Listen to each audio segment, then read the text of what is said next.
நாடார்களின் வரலாறு, ஆன்மீகம், அரசியல், விளையாட்டு மற்றும் அனைத்து செய்திகளும் உடனுக்குடன் தெரிந்து கொள்ள நாடா டுடே டிவியை சப்ஸ்கிரைப் பண்ணுங்க, லைக் பண்ணுங்க, ஷேர் பண்ணுங்க, கமெண்ட் பண்ணுங்க.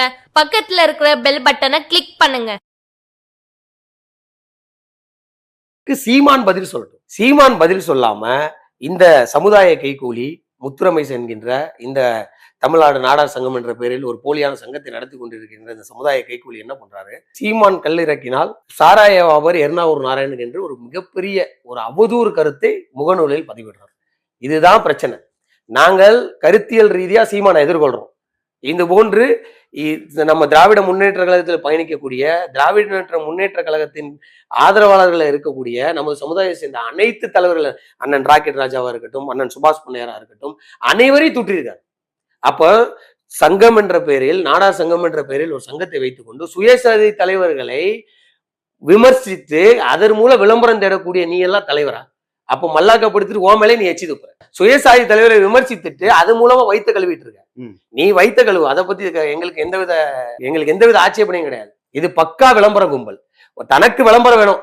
அதற்காக இவர் செய்த அந்த தாந்தோணித்தனம், கோம்பாளித்தனத்தை கண்டித்து ஐயாவின் ஆதரவாளர்கள் அது ஐயா சொல்லி யாருமே போக கிடையாது. அது ஒரு தவறான கருத்து.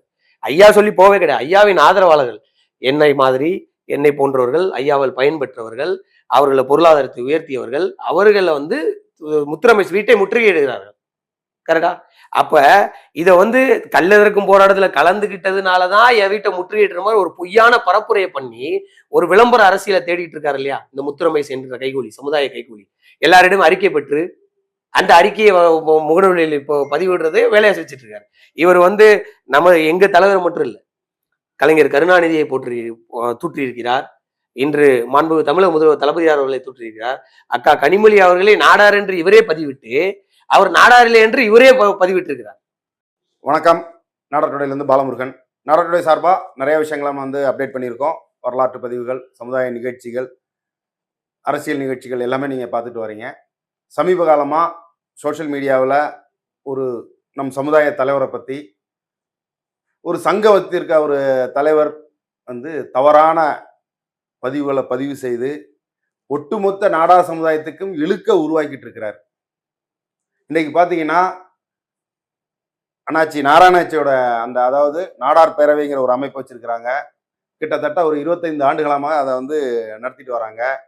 அது மட்டும் இல்லாமல் சமத்துவ மக்கள் கழகம் என்கிற ஒரு கட்சியும் நிறுவி அதோடையும் பயணித்து மக்களுக்கு பல விஷயங்களை நன்மை பயக்கக்கூடிய பல விஷயங்களை பண்ணிட்டு வராங்க. இன்றைய காலகட்டத்தில் அவங்களுக்கு பனை வாரியம் திமுக அரசால் கொடுக்கப்பட்டிருக்கிறது. இதற்கு முன்னால் திரு குமரியானந்தன் இருந்தாங்க. அதற்கு அப்புறம் அண்ணாச்சிக்கு இந்த பதவி கொடுத்துருக்குறாங்க. அந்த பதவியை திறம்பட செய்துட்டு வராங்க. இன்னைக்கு பார்த்தீங்கன்னா தென் மாவட்டங்களில் இருக்கக்கூடிய பனைமரங்கள் பெரும்பாலும் வெட்டி செங்கல் சூளைக்கு அனுப்பப்படுகிறது. அதை தடுக்கும் விதமாக இன்னைக்கு பார்த்தீங்கன்னா கிட்டத்தட்ட 1 கோடி பனை விதைகளை விதைத்து பனை மரங்களை உருவாக்கும் முயற்சியில் ஈடுபட்டிருக்காங்க. அது மட்டும் இல்லாமல் பனை தொழிலாளிகளுக்கு வேண்டி பல அவங்களுக்கு தேவையான அந்த அனுகூலங்கள் அரசு கிட்ட இருந்து கிடைக்கக்கூடிய சலுகைகளையும் பெற்றுக் கொடுத்துருக்காங்க. 10,000 இருந்த அந்த உறுப்பினர்களை இன்னைக்கு கிட்டத்தட்ட 25,000க்கு மேல உயர்த்தியிருக்காங்க. ஸோ அவங்களுக்கு கொடுத்த அந்த பதவியை திறம்பட செஞ்சுட்டு வராங்க. பொதுவாக ஒரு வாரியத்திலேயோ ஒரு எம்எல்ஏவையோ எம்பியோ ஆனால் கூட அரசுல இருந்து ஒரு குறிப்பிட்ட தொகை அவங்களுக்கு சம்பளமாக ஒரு குறிப்பிட்ட தொகை கொடுப்பாங்க. அண்ணாச்சியை பொறுத்த வரைக்கும் அதை கூட பெறுவதில்லை. அது மட்டும் இல்லாம இன்னைக்கு அரசுல சலுகையாக அரசுல இருந்து அவங்களுக்கு கார் கொடுப்பாங்க, அதுக்குள்ள படிகள்லாம் கொடுப்பாங்க. இது எதையுமே பெறாமல் தன்னோட சொந்த செலவுல இன்றைக்கு எல்லாமே காரு அவரோட சொந்த செலவு, டீசல் அவரோட சொந்த செலவு தான் போடுறாரு. அதே மாதிரி தன் சொந்த பணத்தை இந்த அமைப்புக்காக பயன்படுத்தி இன்னைக்கு பல காரியங்களை செஞ்சுட்டு வராங்க. அப்படி இருக்கும் சூழ்நிலையில இன்றைக்கு நாடார் சங்கம்ங்கிற ஒரு பேரை வைத்துக்கொண்டு தமிழகத்தில் இருக்கக்கூடிய எல்லா நாடார் தலைவர்களையும் இழிவுபடுத்தும் வேலையில இந்த சங்கத்தோட தலைவர் பண்ணிக்கிட்டே இருக்கிறாப்புல தொடர்ந்து. சில நேரங்களில் நானும் குரல் கொடுத்துருக்கிறேன். பட் வந்து நம்ம வந்து பத்திரிகை நடத்துகிறோம், அமைப்போ கட்சியோ நம்ம நடத்தலை. அதனால கண்டனத்தை மட்டும்தான் பல நேரங்கள் நம்ம பதிவு பண்ணியிருக்கோம். இன்றைக்கு ஒட்டுமொத்த சமுதாயமும் தலைகுனிவு ஏற்படுத்தும் விதமா மிக தரம் தாழ்ந்து இந்த பதிவை அவர் பதிவு பண்ணி ஒரு பிரச்சனையை உருவு பண்ணியிருக்காரு. அவரோட இப்போ அண்ணாச்சின்னு பார்த்தீங்கன்னா கிட்டத்தட்ட 40 ஆண்டு காலமாக இந்த சமுதாய பணியில் இருக்கிறாங்க. வட சென்னையில் மிக மோசமான இருந்த சூழ்நிலையில அன்றைக்கு அண்ணாச்சியோட பங்களிப்பு மிகப்பெரியதாக இருந்தது. இன்றைக்கு வட சென்னையில் நாடார்கள் கோலோச்சி கொண்டு இருக்கிறார்கள் என்றால், எர்ணாவூர் நாராயணன் அவர்கள் அன்று இல்லை என்றால் இன்றைக்கு வந்து பெரும்பான்மையான நாடார்கள் அங்கு தொழில் செய்திருக்க முடியாது. அப்படி ஒரு சூழல் அன்னைக்கு இருக்கம்போ அனைத்து மக்களுக்கும் வணிக பெருமக்களுக்கும் ஒரு உறுதுணையாக இருந்து இன்றைக்கு வட சென்னையில் நாடார் சமுதாய மக்கள் மிகப்பெரிய அளவில் அவங்களுடைய ஆளுமையை நிலைநாட்டி வராங்க. அதற்கு காரணம் அண்ணாச்சி நாராயணாச்சி அவர்கள். இன்னைக்கு அவரோட அமைப்புல வந்து பாத்தீங்கன்னா பெருந்திரளான இளைஞர்கள் வந்து சேர்ந்துட்டு இருக்கிறாங்க. பொதுவா வந்து ஒவ்வொரு பல அமைப்புகளை நான் பார்த்துருக்கிறேன். பல அமைப்புகள் நம்ம நாடார் சமுதாயத்தில் வந்து தொடங்கி இருக்கிறாங்க, நான் பார்த்துருக்கிறேன். ஆனா இந்த அமைப்புகள்ல நல்ல படித்த இளைஞர்கள் பெரும்பான்மையார் வந்து அவரோட இணைந்து செயல்படுறாங்க. அதில் ஒருவர் தான் விஸ்வநாதன். அவர் யாருன்னு பார்த்தீங்கன்னா ராமநாதபுரம் மாவட்டத்தை சேர்ந்தவர். இன்றைக்கு வந்து சமத்துவ மக்கள் கழகத்தோட தகவல் தொழில்நுட்ப பிரிவோட தலைவர். இந்த விஷயத்தை பத்தி அவர்கிட்ட கேட்கறதுக்கு நிறைய விஷயம் இருக்கு. அவர் இளைஞர், அதாவது 35 வயதுக்கு உட்பட்ட ஒரு இளைஞர், ஒரு ஆர்வமா சமுதாய பணி செஞ்சுட்டு இருக்கிறாங்க. இன்றைக்கு வந்து அந்த ராமநாதபுரம் மாவட்டத்தில் நிறைய நிகழ்ச்சிகள், காமராஜர் நிகழ்ச்சியாகட்டும், இளைஞர்களுக்கு விழிப்புணர்வு செய்யக்கூடிய நிகழ்ச்சிகளாகட்டும், உதவிகளாகட்டும், நிறைய விஷயங்கள் பண்ணிட்டு இருக்காங்க. மிகுந்த சமுதாய பற்றாளர். அவருக்கு கேட்கறதுக்கு நிறைய விஷயங்கள் இருக்கு, வாங்க கேட்கலாம். அண்ணா வணக்கம். வணக்கம். நல்லா இருக்கீங்களா? நல்லா இருக்கு. நீங்க எப்படி? நல்லா இருக்கண்ணே. சரி அண்ணா சொல்லுங்க. அதாவது ஒரு இளைஞர் ஆர்வமா சமுதாய பணிக்கு வந்திருக்கீங்க.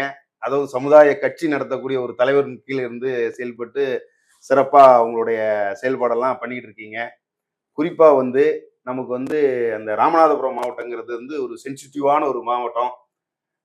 அப்பப்போ அந்த சமுதாய ஜாதிய பிரச்சனைகள் வரக்கூடிய ஒரு மாவட்டம். அங்கேயும் உங்களுடைய செயல்பாட்டை சிறப்பா பண்றீங்க. நான் பலமுறை அங்க வந்திருக்கப்போ அங்குள்ள மக்களே சொல்லியிருக்காங்க, தம்பி இளைஞரா இருந்தாலும் ஒரு மெச்சூரிட்டியோட சிறப்பா வந்து செயல்படுறாங்கிறத என்கிட்ட பதிவு பண்ணியிருக்காங்க. ரொம்ப சந்தோஷம். இளைஞர் உங்களை மாதிரி இருக்கிற காலகட்டத்தில் நாங்களும் இந்த சமுதாய பணிக்கு வந்தோம். சொல்லுங்க தம்பி, இப்போ வந்து இன்றைக்கு இந்த பிரச்சனை, அதாவது பல ஒரு கட்சி இல்லை ஒரு அமைப்பு எது வேணாலும் யார் வேணாலும் நடத்தலாம். அவங்கவுங்களுக்கு ஒரு கொள்கை இருக்கும், கோட்பாடு இருக்கும் இல்லையா? அப்படி இருக்கும் சூழல்ல இன்றைக்கு வந்து பாத்தீங்கன்னா இவர் வந்து ஒரு ஜாதிய சங்கத்தோட தலைவர். அவர் வந்து இப்போ நாராயணாச்சி யாருன்னு பாத்தீங்கன்னா அவர் வந்து ஒரு ஜாதிய சங்கத்தோட தலைவரும் கூட, ஒரு கட்சியோட தலைவரும் கூட. அவர் வந்து ஒரு பதிவு பண்றார். அதாவது திரு சீமான் அவர்கள் ஒரு போராட்டத்தை முன்னெடுக்கிறாங்க, கல்லிறக்கும் போராட்டங்கிறத முன்னெடுக்கிறாங்க.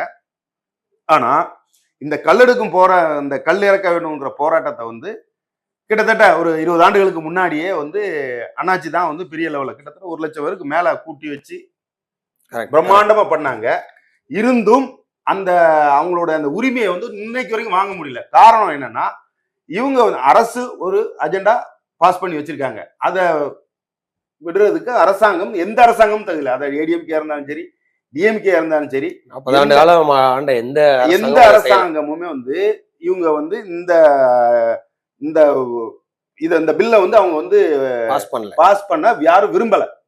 அப்படி இருக்க சூழ்நிலையில இப்போ அண்ணாச்சிக்கு வந்து இந்த பதவி கொடுத்துருக்காங்க. அண்ணாச்சி சில திறமையா நிறைய விஷயங்கள் பண்ணிக்கிட்டு தான் வராங்க. இந்த பிரச்சனைய நீங்க எப்படி பாக்குறீங்க? அண்ணா, முதல்ல நாடார் டுடே நேயர்களுக்கு வணக்கம். நமது சமுதாய சொந்தங்கள் அனைவருக்கும் வணக்கம். அண்ணா சொன்ன மாதிரி இதுல நாங்க ஒரு சின்ன விஷயத்தை தெளிவுபடுத்த விரும்புகிறோம். தூத்துக்குடியில வந்து அண்ணன் சீமான் அவர்கள் வந்து ஒரு கல்லிறக்கும் போராட்டத்தை நடத்துறாரு. நடத்திவிட்டு அன்று அந்த பத்திரிகையாளர் சந்திப்புல என்ன சொல்றாரு, பனைமர தொழிலாளர்கள் வந்து பாதுகாப்பு இல்லாம இருக்காங்க இந்த அரசாங்கத்துல அப்படின்னு சொல்றாரு. அவர் ஒரு எதிர்கட்சியை சேர்ந்தவர். அவர் வந்து ஆளுங்கட்சி மேல விமர்சனம் செய்வது ரைட். பனைமர தொழிலாளர் நலவாரிய தலைவர் வந்து அடுத்த நாள் ஒரு அறிக்கை விடுறாங்க. அந்த அறிக்கையில என்ன சொல்றோம்னா, பனைமர தொழிலாளர் நல வாரிய தலைவர் பொறுப்பேற்றதுக்கு அப்புறம் இன்னைக்கு வந்து அந்த வாரியத்துல 4000 உறுப்பினர்களாக இருந்தக்கூடிய வாரியத்தை இன்னைக்கு 25,000க்கு மேற்பட்ட உறுப்பினர்கள் சேர்ந்திருக்காங்க. நாங்க பொறுப்பேற்றதுக்கு அப்புறம் எவ்வளவோ நல்ல நலத்திட்ட உதவிகளை தலைவர் வந்து தினந்தோறும் செய்து கொண்டிருக்கிறார்.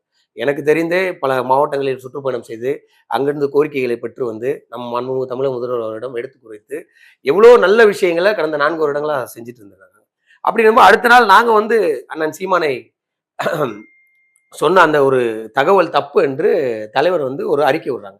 அதுக்கு சீமான் பதில் சொல்லட்டும். சீமான் பதில் சொல்லாம இந்த சமுதாய கைகூலி முத்துரமைஸ் என்கின்ற இந்த தமிழ்நாடு நாடார் சங்கம் என்ற பெயரில் ஒரு போலியான சங்கத்தை நடத்தி கொண்டிருக்கின்ற இந்த சமுதாய கைகூலி என்ன பண்றாரு, இந்த மாதிரி வந்து சீமான் கல்லிறக்கினால் சாராய வியாபாரி எர்ணாவூர் நாராயணன் என்று ஒரு மிகப்பெரிய ஒரு அவதூறு கருத்தை முகநூலில் பதிவிடுறார். இதுதான் பிரச்சனை. நாங்கள் கருத்தியல் ரீதியா சீமானை எதிர்கொள்றோம். சீமான் வந்து நம்ம இன்று திராவிட மாடல் நல்லாட்சி வந்து நல்லா நடந்துட்டு இருக்கு, அது மேல ஒரு அவதூறு பரப்பும் விதமா ஒரு பொய்யான பரப்புரையை வந்து செய்யறாரு தூத்துக்குடியில. யாரு? பனைமர தொழிலாளர்கள் நலவாரிய தலைவர் மேல ஒரு பொய்யான பரப்புரை செய்யறாரு. அப்ப அதை எதிர்த்து நாங்கள் வந்து என்ன செஞ்சோம் அப்படின்றத நாங்க அடுத்த நாள் வந்து பேப்பர்ல வந்து ஒரு அறிக்கையா விடுறோம். அப்போ அதற்கு சீமான் பதில் சொல்லட்டும். அவர் விருப்பம் தான் அப்ப சொல்றாரு, சொல்லணும் சொல்லிட்டு போறாரு. அதுக்கு இடையில இவன் ஒரு தொழில் ரீதியா இன்னைக்கு சமுதாயத்துல தலைவர் அவர்கள் முன்னெடுத்த பல போராட்டங்கள், இப்ப நீங்களே சொன்னீங்க, சேலத்துல கல்லிறக்கும் போராட்டத்தை 1 லட்சம் பேரை கூட்டி அன்னைக்கே வந்து மாபெரும் போராட்டம் நடத்தினது தலைவர். ரைட்டா? இங்க வந்து நம்ம தலைநகர் சென்னையில எவ்வளவு போராட்டங்கள் நடத்திருக்காங்க. கரெக்டா? அன்னைக்கு வந்து ஒரு அம்பாசமுத்திரத்துல சமுதாயத்திற்காக சுயேட்சையா வேட்பாளராக நின்று 3ஆம் இடம் பெற்றார். ரைட்டா? அப்படிப்பட்ட மாபெரும் தலைவரை இன்று சமத்துவ மக்கள் கழகம் என்று திராவிட முன்னேற்ற கழகத்துல பனைமர தொழிலாளர் நலவாரியத்தில் ஒரு தலைவரை அங்கீகரித்து இன்னைக்கு வந்து மாண்புமிகு தமிழக முதல்வர் அவர்கள் இந்த மாதிரி ஒரு பதவி வந்து நம்ம நாடார் சமுதாயம் சேர்ந்த ஒருத்தர் கொடுத்தால் நம்ம எல்லாம் பெருமை தானே படணும். கண்டிப்பா. ரைட்டா? பெருமைப்படாம அவர் மேல அவதூறு பரப்பி ஒரு விளம்பர கும்பல் இது பக்கா விளம்பர கும்பல். தனக்கு விளம்பரம் வேணும், அதற்காக இவர் செய்த அந்த தாந்தோணித்தனம் கோம்பாளித்தனத்தை கண்டித்து ஐயாவின் ஆதரவாளர்கள் அது ஐயா சொல்லி யாருமே போக கிடையாது, அது ஒரு தவறான கருத்து. ஐயா சொல்லி போவே கிடையாது. ஐயாவின் ஆதரவாளர்கள் என்னை போன்றவர்கள், ஐயாவால் பயன்பெற்றவர்கள், அவர்களை பொருளாதாரத்தை உயர்த்தியவர்கள், அவர்களை வந்து முத்துரமைஸ் வீட்டை முற்றுகையிடுகிறார்கள். கரெக்டா? அப்ப இத வந்து கல்லெதற்கும் போராட்டத்துல கலந்துகிட்டதுனாலதான் என் வீட்டை முற்றுகையிடுற மாதிரி ஒரு பொய்யான பரப்புரையை பண்ணி ஒரு விளம்பர அரசியலை தேடிட்டு இருக்காரு இல்லையா இந்த முத்துரமைஸ் என்ற கைகூலி, சமுதாய கைகூலி. எல்லாரிடம் அறிக்கை பெற்று அந்த அறிக்கையை முகநூலில் இப்போ பதிவிடுறது வேலையை செஞ்சுட்டு இருக்காரு. இவர் வந்து எங்க தலைவர் மட்டும் இல்லை, கலைஞர் கருணாநிதியை தூற்றி இருக்கிறார். இன்று மாண்புமிகு தமிழக முதல்வர் தளபதியார் அவர்களை தூற்றியிருக்கிறார். அக்கா கனிமொழி அவர்களே நாடார் என்று இவரே பதிவிட்டு அவர் நாடாரில்லை என்று இவரே பதிவிட்டு இருக்கிறார். ரைட்டா? அப்போ நம்ம அனிதா அண்ணன் இந்த போன்று நம்ம திராவிட முன்னேற்ற கழகத்தில் பயணிக்கக்கூடிய திராவிட முன்னேற்ற கழகத்தின் ஆதரவாளர்கள் இருக்கக்கூடிய நமது சமுதாயத்தை சேர்ந்த அனைத்து தலைவர்கள், அண்ணன் ராக்கெட் ராஜாவா இருக்கட்டும், அண்ணன் சுபாஷ் பொன்னையரா இருக்கட்டும், அனைவரையும் தூற்றிருக்காரு. அப்போ சங்கம் என்ற பெயரில், நாடார் சங்கம் என்ற பெயரில் ஒரு சங்கத்தை வைத்துக் கொண்டு சுயசாதி தலைவர்களை விமர்சித்து அதன் மூலம் விளம்பரம் தேடக்கூடிய நீ எல்லாம் தலைவரா? அப்ப மல்லாக்கப்படுத்திட்டு ஓ மேலே நீ எச்சி துப்புற. அதான் செஞ்சுட்டு வர்றாரு தொடர்ந்து. அதுதான் நாங்களும் சொல்றோம். சுயசாதி தலைவரை விமர்சித்துட்டு அது மூலமா வைத்த கழுவிட்டு இருக்க. நீ வைத்த கழுவு, அதை பத்தி எங்களுக்கு எந்தவித ஆட்சேபனையும் கிடையாது. இல்ல அவரு தொடர்ந்து வந்து அவரு பல போராட்டங்கள்லாம் பண்றதை நம்ம பார்த்துருக்கிறோம். எந்த போராட்டமும் எங்களுக்கு சொல்லுங்க. அந்த போராட்டங்கள்லாம் எப்படி பண்றாருங்கிறது அவங்களுக்கே தெரியும். வசூல் வேட்டை நடத்தி போராட்டம் பண்றாரு, அதையும் பண்றாரு. இவரு எதிர்கொள்றது யார? உள்ள இருக்கிற நாடார்களை மட்டும்தான் அவர் பேசுவாரு. யாரெல்லாம் களத்துக்கு வாராங்களோ, சமுதாய பணி செய்ய வாராங்களோ, அவங்கள இதே மாதிரி பொய்யான தகவல்களை பரப்பி அவங்களை அசிங்கப்படுத்தி வெளியனுப்புற வேலை நிறைய பண்ணிருக்காரு. என்ன அனுபவத்துல அது எனக்கு இன்னைக்கு வந்து திராவிட முன்னேற்ற கழகத்துல தலைவர் அவர்கள் கடந்த 10 வருடங்களா பயணித்து வராங்க. இப்ப நிறைய பேர் சொல்றாங்க 1 சீட்டு 2 சீட்டுக்காக நாங்க அலைகிறோம். கடந்த சட்டமன்ற தேர்தலில் எங்களுக்கு சீட்டே தரல. நாங்க வந்து கூட்டணி தர்மத்தை பேணி காத்து தலைவர் அவர்கள் இன்றும் திராவிட முன்னேற்ற கழகத்துல பயணிச்சுட்டு இருக்காங்க. சீட்டு இல்லைன்னா நாங்க அன்னைக்கே வெளியே போயிருக்கலாமே. எங்களுக்கு சீட்டு தான் முக்கியம், நாங்க அன்னைக்கே வெளியே போயிருக்கலாமே. கண்டிப்பா. அஇஅதிமுக இருக்கும்போது மாண்புமிகு தமிழக முன்னாள் முதலமைச்சர் அம்மா இருக்கும் போதும் நாங்க அந்த கூட்டணியில இருந்திருக்கோம். அன்னைக்கு எங்களுக்கு சீட்டு தரல. இன்னைக்கு தலைவர் தளபதியார் அவர்கள் சீட்டு தரலனாலும் தலைவர் அவர்களின் சமுதாய பணியை போற்றி, அண்ணா நீங்க வாங்க, இன்று பனைமர தொழிலாளர் நலவாரியமா ஒரு நம்ம சமுதாய தலைவரை ஒரு போற்றி இன்னைக்கு ஒரு 4 ஒரு சபாநாயகர் அப்பா அண்ணாச்சியா இருக்கட்டும், அண்ணன் அனிதா ராதாகிருஷ்ணனா இருக்கட்டும், அக்கா கீதா ஜீவனா இருக்கட்டும், மனோ தங்கராஜ் அண்ணனா இருக்கட்டும், நம்ம சமுதாயத்திற்கு இன்னைக்கு வந்து ஒரு மிக பெரும்பான்மை திராவிட முன்னேற்ற கழகம் கொடுத்துருக்கு. கண்டிப்பா அதெல்லாம் இவர் வந்து தூற்றி இது மூலமா விளம்பரத்தை தேடிக்கிட்டு இருக்காரு. கரெக்டா? நாங்க எங்களுக்கு இன்னொரு கேள்வி இருக்குண்ணே. இந்த வீடியோ உங்களுக்கு பிடிச்சிருந்தா லைக் பண்ணுங்க, ஷேர் பண்ணுங்க, சப்ஸ்கிரைப் பண்ணுங்க, பக்கத்துல இருக்கிற பெல் பட்டனை கிளிக் பண்ணுங்க.